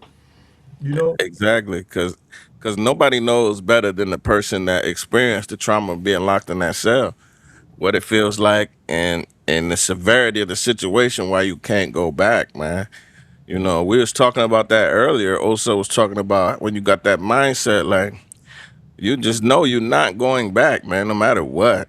And that's why we see guys hold court in the street sometimes because they get stuck in that and they know like no matter what, they not going back to the joint. So it's either this or nothing at all. And that's the sad reality for a lot of brothers and sisters, man. And we gotta do more to change that, man. yes, sir. I totally agree. I totally agree. I know that and then even so coming home, man, like we got another brother that's Blake Lindsay that's just had just got an emergency come up, and you got to deal with that stuff coming home, man. You got to things gonna come up. Things may not go the way you want them to go at that present time, but you still got to hold fast to what your focus was or what your focus is, and that's the main remedy for staying out. You Mhm. you can't get discouraged. You can't let nobody discourage you from doing what you supposed to be doing or what you want to do. You know, and a lot of times you get people out here, man, that just do that to discourage you from actually completing or accomplishing what you want to do because of how long you've been locked up, you know, your thoughts and your ideas about how you want to go about, you know, doing what you want to do. You know, you get people that like, man, I've been out here for this a long amount of time and I can't even do that. You know what I'm saying? Hmm. Because you didn't put the work in that you need to put the work in and stay focused to do that. You know, so that's just another suggestion that I put out there, man. You know, stay focused, man, and don't let nobody deter you from your thoughts, man, about what you doing out here to stay out here. You know, a lot of times we get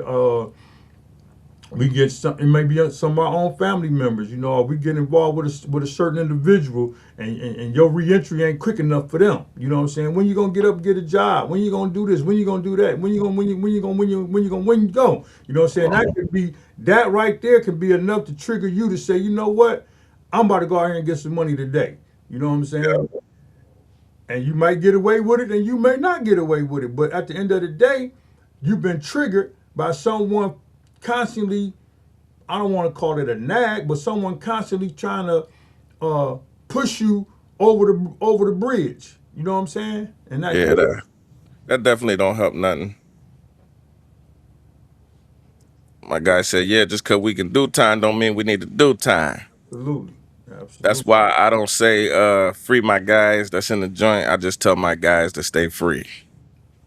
You know what I'm saying? Because it's much easier for me to tell my guys that are already outside that come home to stay free, to keep encouraging them to be free, than it is for me to say free my guys that's in the cell. You know what I'm saying? yes, Be- no doubt, no doubt. You know, there's no freedom when you're in the cell. We know that. It's just that you got to get out here, man, and be. And you know, when they say productive, you just got to find productive ways to stay out, man. And I know, believe me, I firsthand know that it is not easy. It's not easy. Don't and nothing worth having is easy. You know, Yeah. nothing worth having for accomplishment gonna come easy. You know, I learned that. My old dude told me that. You know, everything in life ain't gonna be peachy cream for you. You're gonna have to get some scars. You're gonna have to go. You're gonna trip a couple of times. You know, but you just gotta know once you trip and fall, just get back up, man. Don't turn back around and try to correct what you did, what you couldn't correct in the first place. You know what I'm saying? Yeah. But what was your like main driving force for that change? Like, what was it? Like for me, it was relationships, my children and things like that. But what was it for you, that main driving force that forced you to stay on the right track? I didn't have to. I didn't have to do crime to make the money that I was making. You know, Woo! when I got my career started and started making money, I didn't have to go. I didn't. I could easily resort back to making the money that I was making illegally, but the money I was making legitly was let me live the same lifestyle. Because at the end of the day, it's about your lifestyle, bro. People want to live a certain kind of lifestyle. You want to live a certain kind of lifestyle. I'm quite sure everybody on this platform right now got a certain kind of lifestyle that they live, you know. And Yeah. in order to live that lifestyle, some of it's gonna come with it come with a cost. You gotta if you want to travel, you gotta have passports, you gotta have the money to get there, you gotta have money to rent a car, you gotta have money to get the hotel, you gotta have money to go shopping. So that's a lifestyle. Some people's lifestyle is not so extravagant as other people's lifestyle. Now I live right now. I got a family. I got children that I done raised. I live a modern lifestyle. You know, I'm up in age now. You know, I got wisdom to carry on the legacy of my life to my children and be with my wife. You know what I'm saying? So that a lot of things, raising a family and building a structured foundation for myself and giving my children a sense of generational wealth. See that's what I'm starting the youth right now. That's what I'm starting my children. We got to keep this thing going, and I ain't got to sell dope to keep it going. You know what I'm saying? I ain't got to be out here robbing nobody to keep it going, just to live the lifestyle that I live. So my turning point was, you know, getting a career, focusing on my career, and I still live the same lifestyle. I mean, I skipped when I first came home. Naturally, I wasn't living that lifestyle. I had to be humbled and get myself together. But once I put myself together, man, and stop listening to other people try to dictate to me what I need to do. A lot of Hmm. times people try to tell you what to do, and they're not even doing what they're trying to tell you what to do. You know what I'm Yeah. saying? So, sometimes you just got to cut off people, man, and and still respect them, and still, be cordial with them. But, bro, what you doing, I'm not into. And I used to be into a lot of stuff. I'm quite sure if you've been in prison for something, if you've been in the street, you done did a lot of things that you would that you didn't change your whole life around that you don't even want to be around. Let me see if I can get the brother Melton on the call. Oh, he said he tried to call. I didn't see no missed call. Yeah, let's see if we can get him on. I'll try to get him on.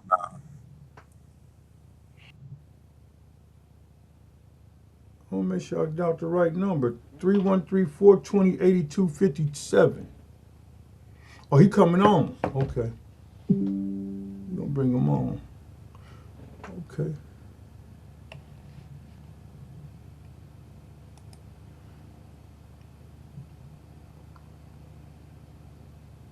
Okay. What's going on, brother? We got you live on the screen, Tim. All right. Well, I can't see the screen. I see you, but not the screen. You see me, but not the screen. But you on the podcast, brother. All right. Thank you. You on? We on? So that's the brother that spent. Yeah. So I wanted to speak a little bit about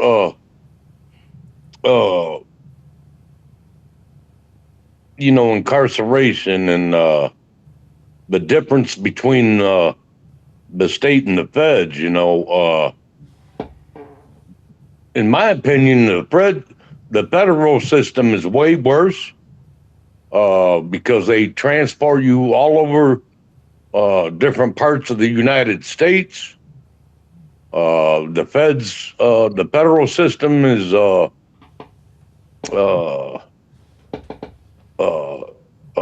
more racially segregated. And for a guy like me, that grew up in Detroit, in Jackson, and have more predominantly black and Hispanic friends than I do white friends, going to the Fed system was to me a culture shock as a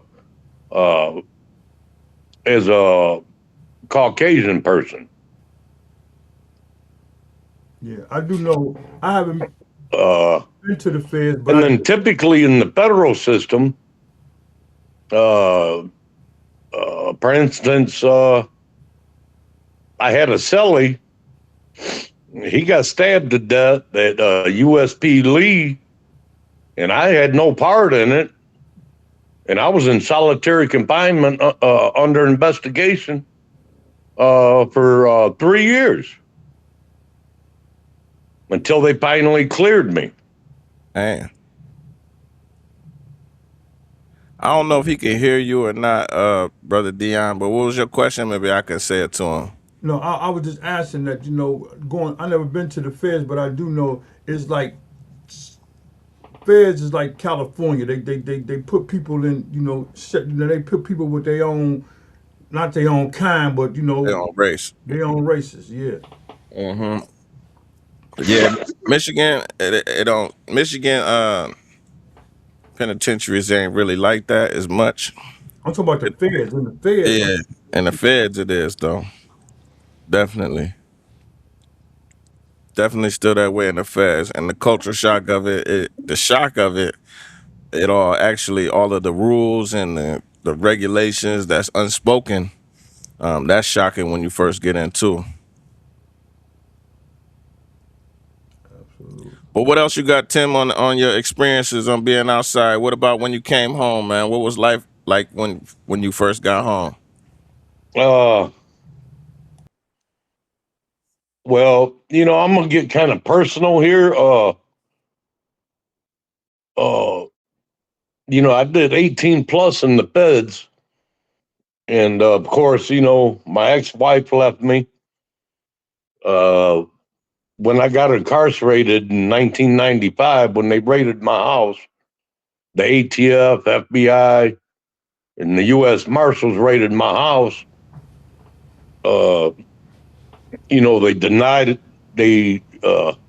denied me bond, and I was held at Wayne County Jail, the old Wayne County Jail in Detroit, uh, until all the legal proceedings were over. And then they ended up transferring me to FCI Milan in Michigan, not at the low, but to the detention center. And basically, what I'm saying, Justin, and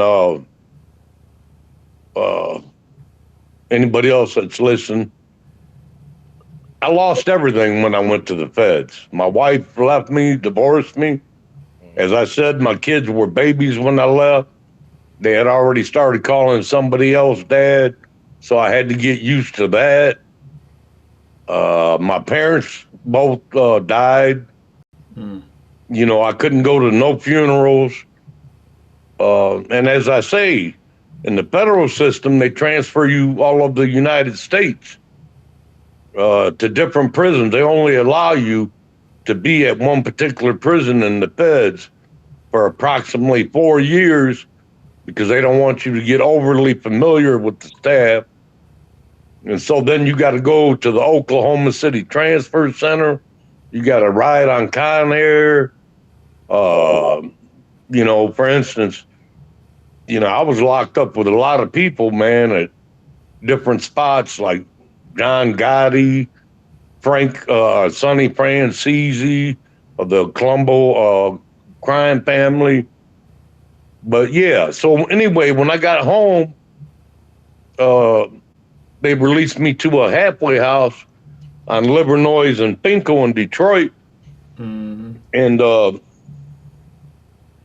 because I was a stand-up guy and I met a lot of good people in prison, when I got out, all I had was guys that I had been locked up with that had become successful. And, they looked out for me, gave me money, bought me clothes. So, I didn't have nothing. I came home to nothing. And it took me, I want to say, about 2 years of struggling to get to where I am at today.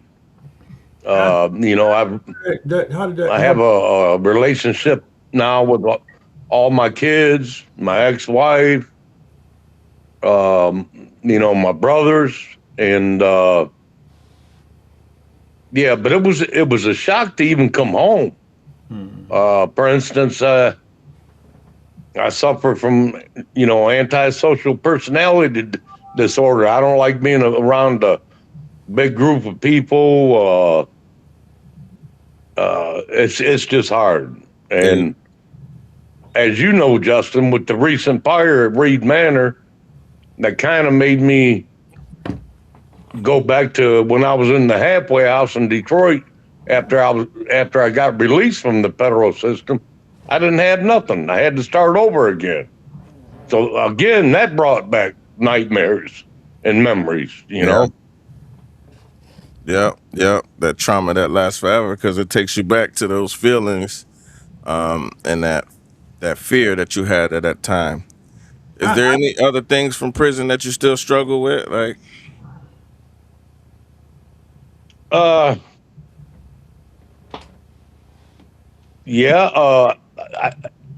struggle with even now. I have to retrain my thinking about being around a large group of people or social gatherings, because I have to learn basically that everybody ain't out to get you. Everybody ain't out to hurt you. But oftentimes, I still carry it sometimes, unless I'm in church, but I carry a weapon, and it's I guess when I was in prison, it just you had to always be prepared. And I had to learn that everybody in society, unlike prison, ain't out to hustle you or hurt you or whatever. Yeah. Yeah, it took a while, man. I appreciate that for sharing. Brother Dion, do you got any questions for him?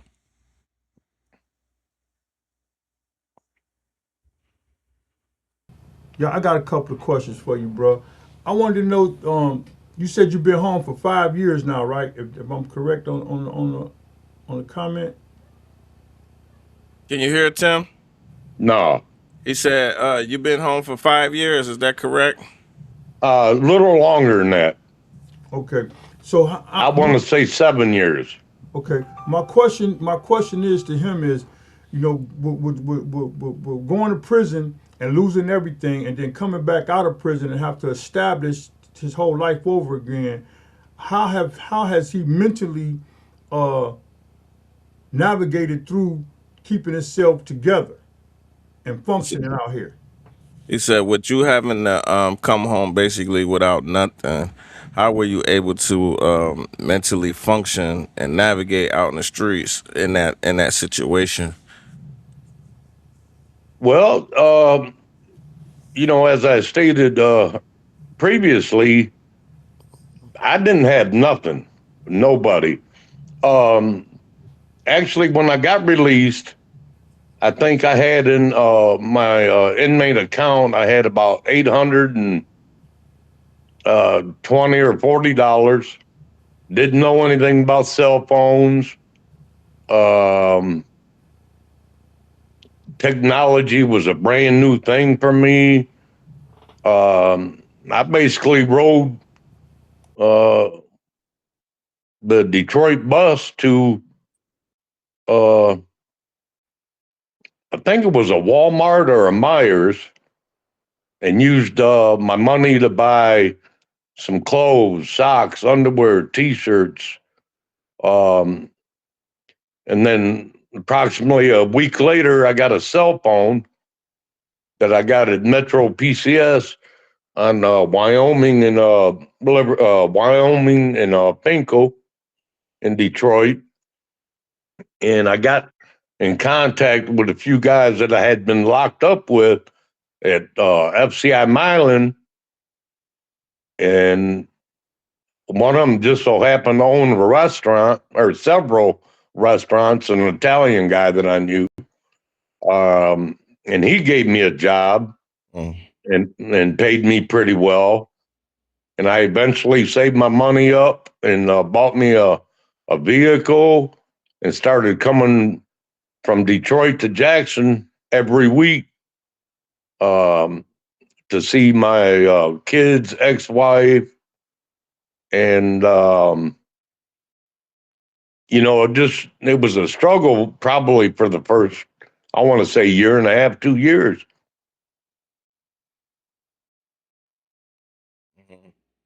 Yeah, yeah, that's how it is for a lot of us sometimes when we come home from the joint, man. And just like Trey says, we do it to ourselves in a lot of ways, and nobody really owes us nothing. You know, That's right. it's up to That's right. people if they want to help. And what I found, what makes it easier for you to get help is people help people that help themselves. You know, That's right. when people see that you on a mission to change and that you making efforts out here to change, they'll do more and they'll be willing to do more to help. I absolutely agree with you on that. Um, but yeah, I just wanted to tap in and, on a more personal note, Justin, I'll get a hold of you, but I want you to know I love my new apartment. Yes, sir. Um, I'm at Ashton Ridge now. Nice, nice. That's what's up, brother. Well, thank you for joining us, man. We'll holler at you another time, man. Tap in with us anytime, man.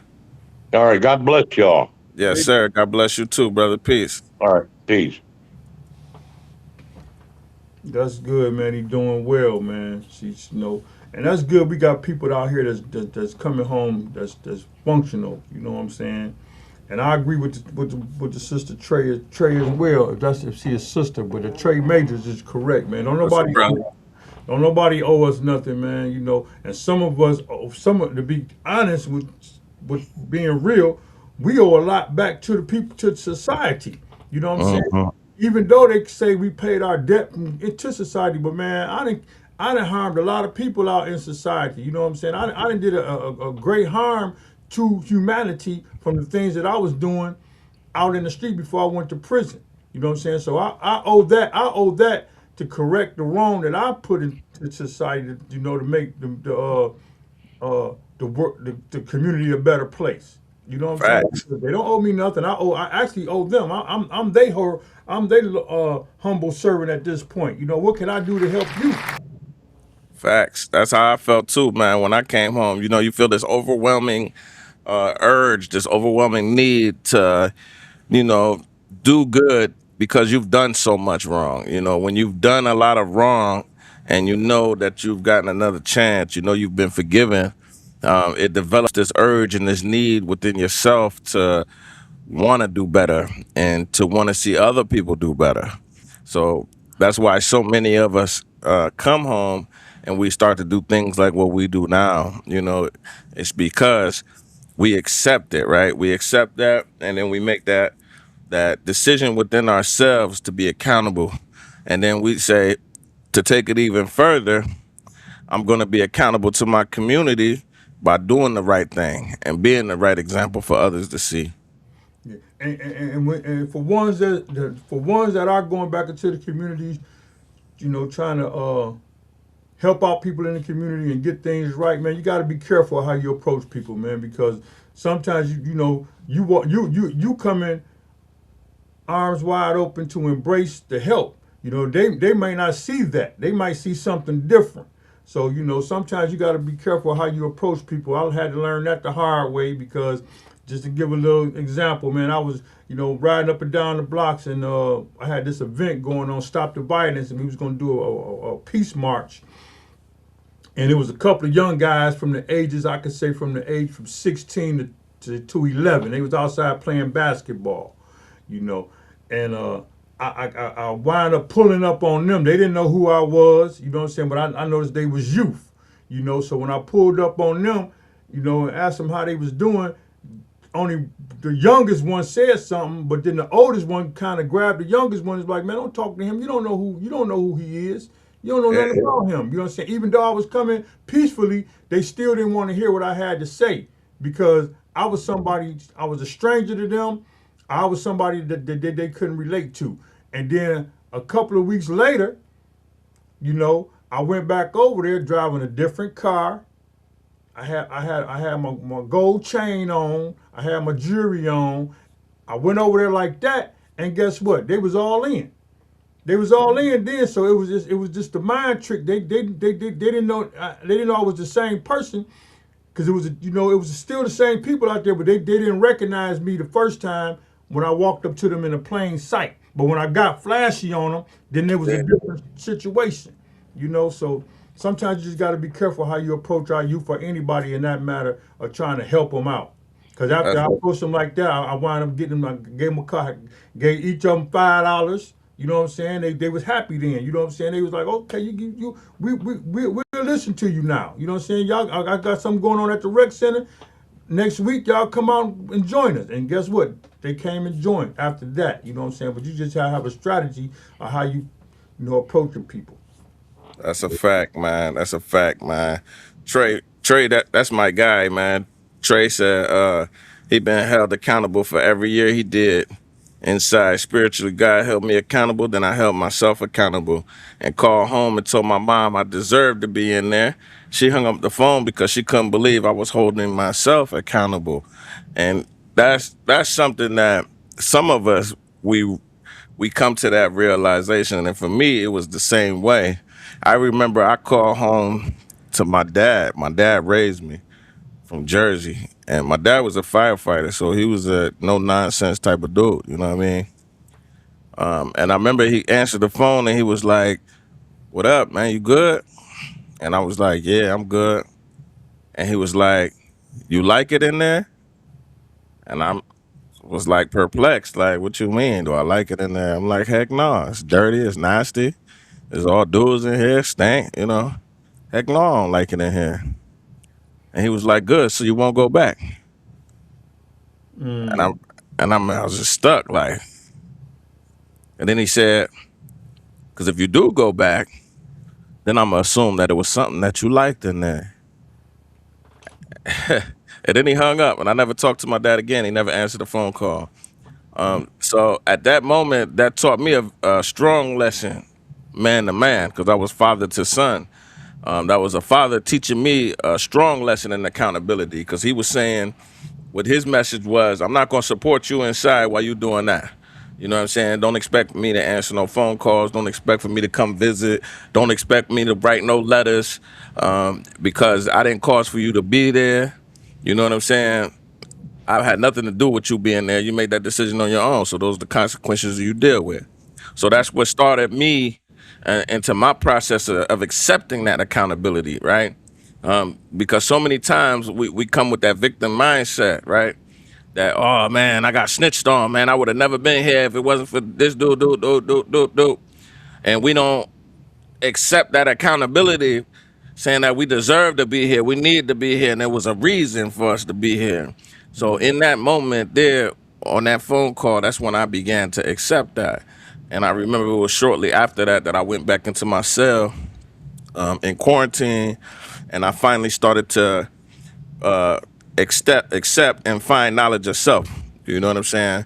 That knowledge of self is like when you take that deep dive into yourself, to the innermost parts of yourself, and you start to find like your flaws, your weaknesses, your strengths, you know, the things that you need to work on, the things that you need to correct about yourself. I had found that in that cell in that moment, but it took for me to put the mirror on myself and focus on me to get to that realization and to that point. Absolutely. Yeah, I know my old dude used to tell me, and sometimes it's the things that you tell your children too, man, that can deter them from doing something wrong. You know what I'm saying? My father used to tell me, man, it used to be this show called Beretta. I don't know if you're familiar with Beretta, but Mm-mm. Beretta was a police officer in New York City, right? And when Beretta first came on, it's a song that the intro came on. It say, uh, "Don't do the crime if you can't do the time." You know what I'm saying? So it was like you could do stuff wrong, but just know the consequences behind what you're doing. So even though I was a juvenile delinquent, and my father used to tell me, don't be out here doing the crime if you can't do the time. That kept me away from doing stuff that I know that I ain't about to kill nobody, because I ain't about to be going to jail for no murder or nothing. All right. But after a while, going to prison, it don't matter what crime you commit, the time that you're gonna get gonna put you in an environment amongst other individuals that may have killed somebody. It's gonna put you in an environment of thieves. It's gonna put you in an environment to where the chaos is gonna be real. You know what I'm saying? So I don't encourage the youth to don't get off into nothing that you can't handle.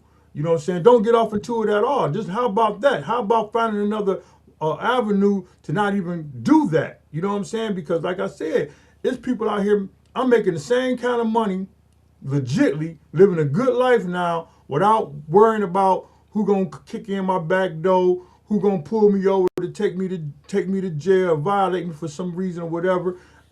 I don't have to worry about. I live free now. You know what I'm saying? I got the free people, because free people do actually help free people. You as a free individual actually helping me stay free.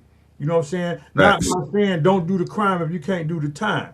You know what I'm saying? A lot of us ain't built to do no time. You know what I'm saying? But a lot of us is built to do some time. That why do the time if you ain't got to do it? Exactly. And I like this comment Trey said, man. It actually reminds me of Japanese culture. He says, we got to get back to not wanting to disappoint our parents. That's actually Chinese culture.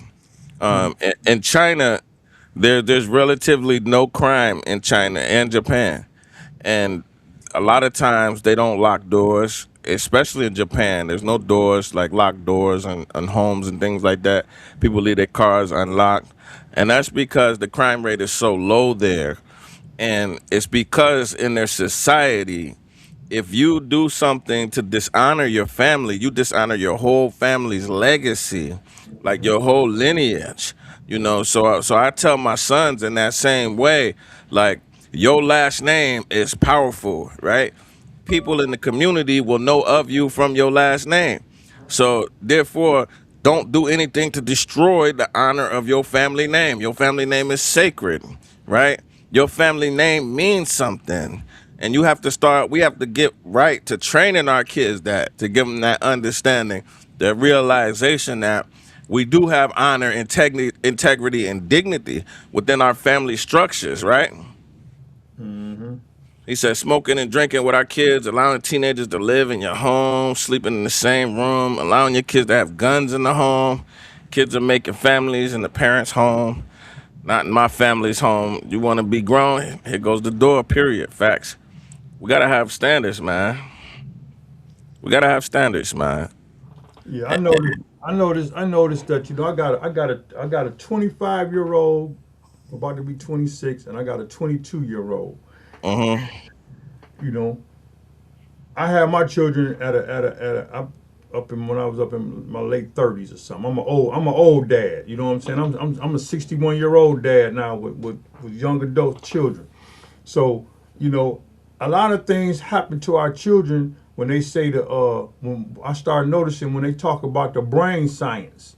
You know what I'm saying? That your brain ain't fully developed until you reach a certain age. So now my children is reaching that certain age of their brain is being fully developed, and that's because all the while their brain was being developed, I was monitoring that. You know what I'm saying? I was monitoring their growth. So when they did, like now, when they was in their teens, even my son now being 22, his brain is almost fully developed because your brain don't get fully developed until you reach the age of 22, 25, fully developed. You know what I'm saying? So some of the choices that some children may be making at a young age, 16, 17, 18, even in their 20s, may not be correct decisions because their brain mental is different. You know what I'm saying? And a lot of people may try to dispute that, but it's the truth.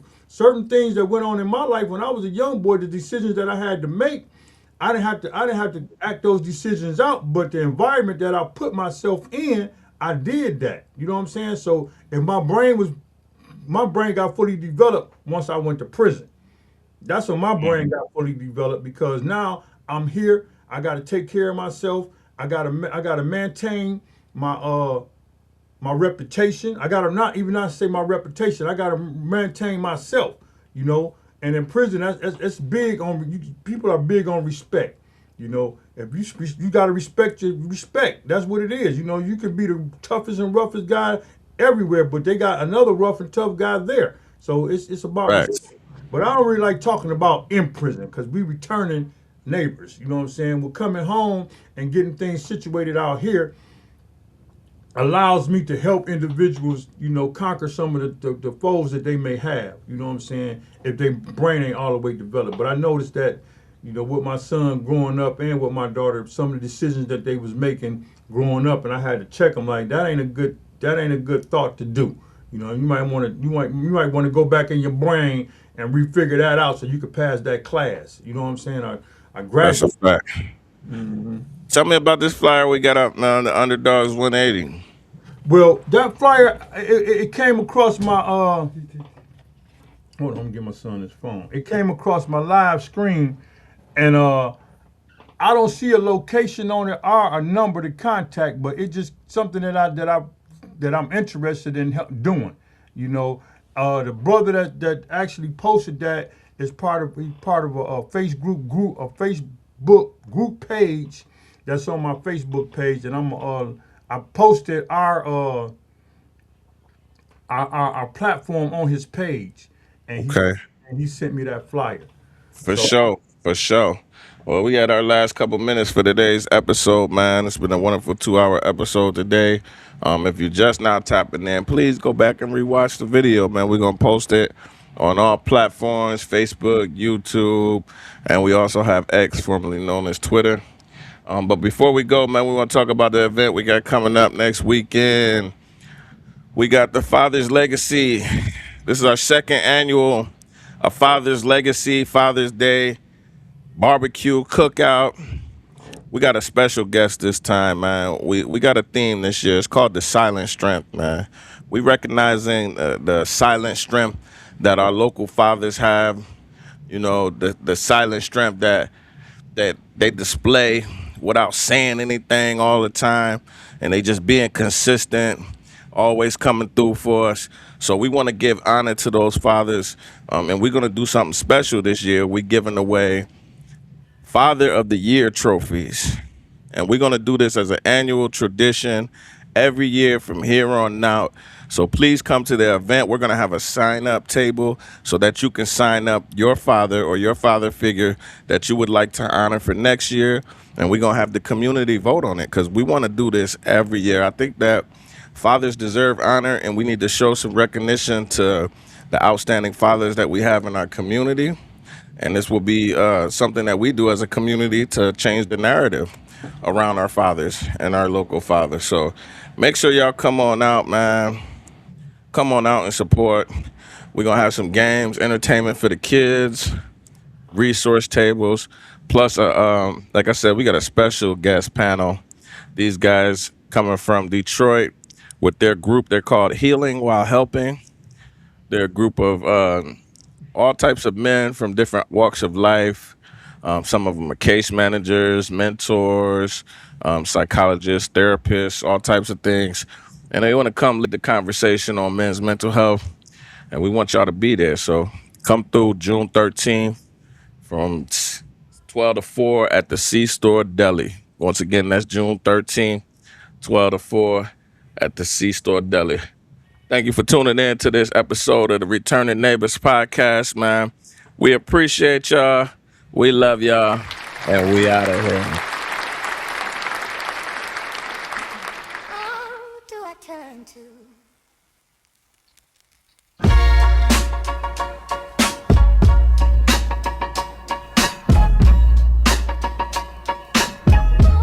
do I turn to?